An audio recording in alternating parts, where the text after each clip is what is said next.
این نورسان سخنوران بهترین منطقه ها داوطلبان آزمون صنعت سخن در ناحیه واسع هستند. هر کدامشون از دستاوردهای کشوری صاحب استقلالمون موضوعی را انتخاب نموده در صحنه نزد تماشابینان و حکمان میخوانند. مهارت، قابلیت، حسن، طرز قرائت، گفتار، روانی سخن شرط اساسی آزمون به حساب رفته.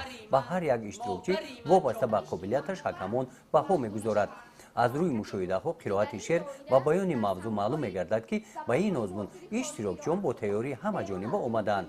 اعضایان حکمان برآمد همه 92 نفر اشتراکچی را تماشا کرده بعد گذراندن دور دوم حاضر جوابی غالبان را معین نمودند.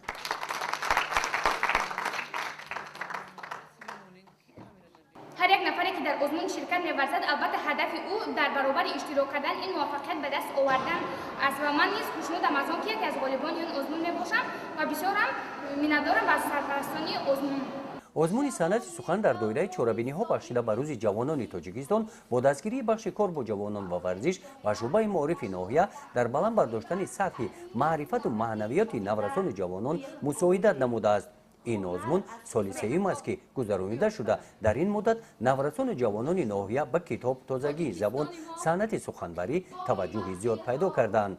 ذوق و خواهش نورسان جوانان را دیده بخش کار با جوانان و ورزش اقدام گرفت که برای جلب نورسان جوانان ایجادکار در ناحیه محفل سخنوران را تشکیل بنماید. گزارش خواجه نظریف، خدای نظر ظهورов از ناحیه واسع برای برنامه اطلاعاتی نوید.